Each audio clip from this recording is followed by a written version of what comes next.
friends, this tutorial is going to be showing you how to do the Z stitches that are used in the Stitch and Alphabet series by Paddock Lane Designs. In particular, the two stitches that are used for the side borders, and we have got the zigzag and the zigzag chain stitch. I'm going to be using a piece of even weave today for this demonstration because that's what I like working with. First thing I'm going to do is I'm going to put a waist knot through the front of the direction that I'm stitching. The zigzag stitch is worked from right to left. So I'm going to come out at point A, which is at the bottom of my zigzag stitch. I'm going to go in, I did these three apart, at point B. I'm going to come out again at point A and in at point C.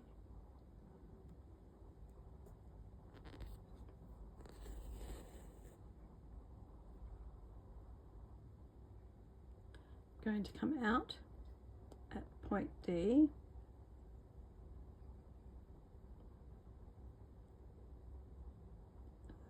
pretty sure I did them three apart in the pattern, and go back in to point A and then repeat.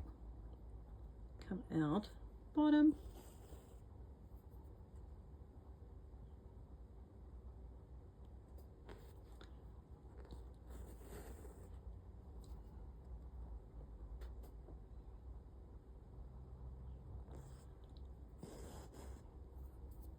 back in the top,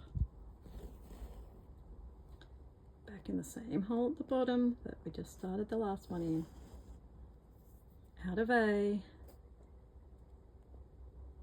count across, into C,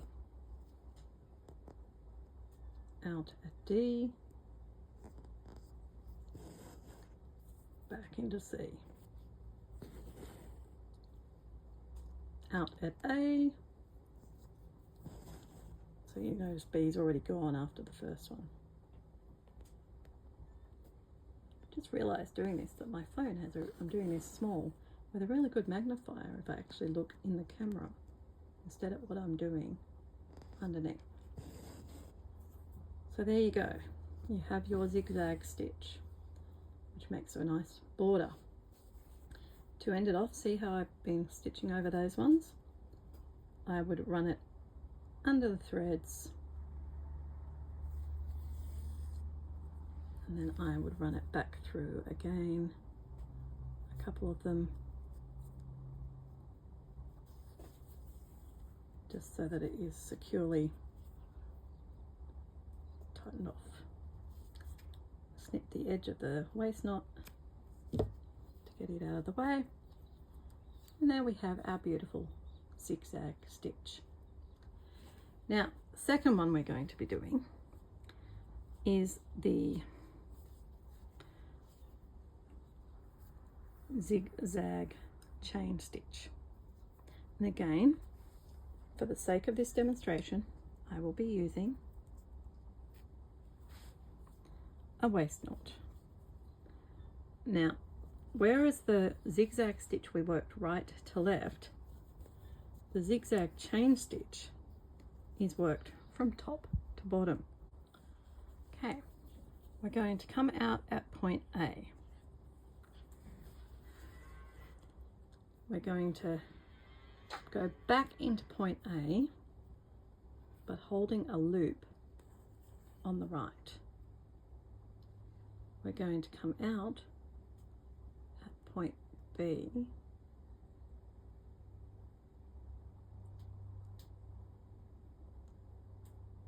would have been easier to count on Ada.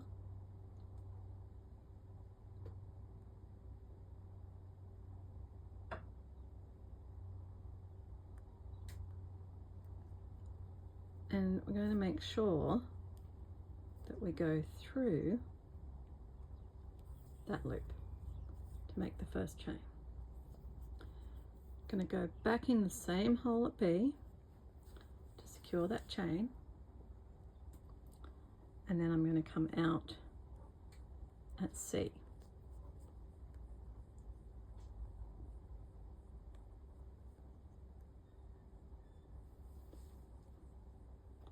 The magnifier is not doing it for me at the moment.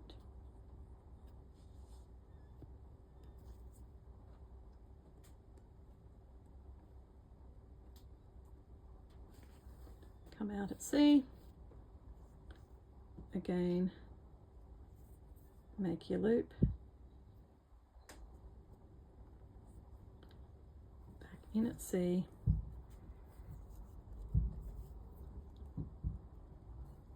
Out at B, catch the loop, back in at B,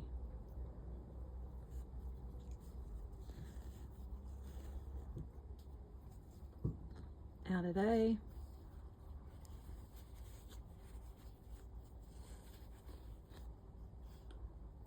back in at A, keeping the loop on the right. So we come out at B.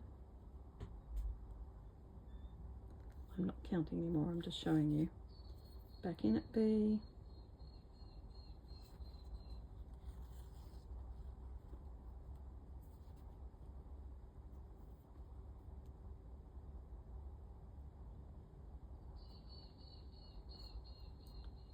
Out at C.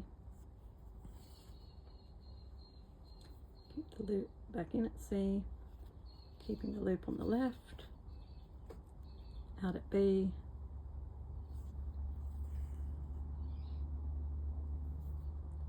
Back in at B. Being sure to catch that thread in between.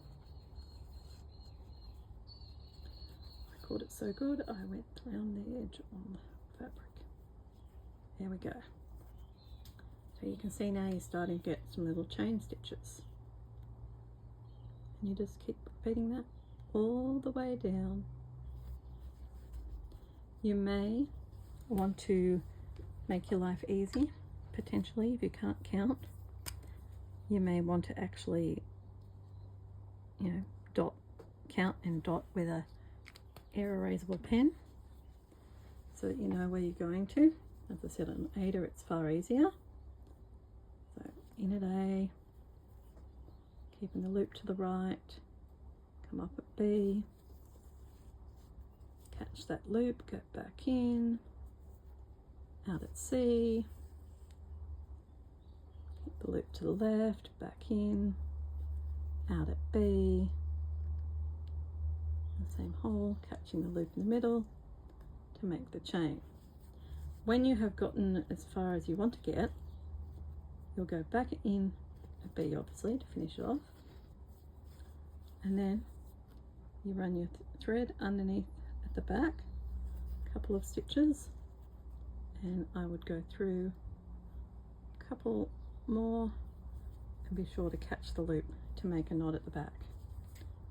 I trim off the excess, and I also am cutting my waist knot start. So there we have got our chain stitches. As I said, I didn't count the bottom one properly, so it's bigger. You're going to want to count them properly to make sure they're nice and even.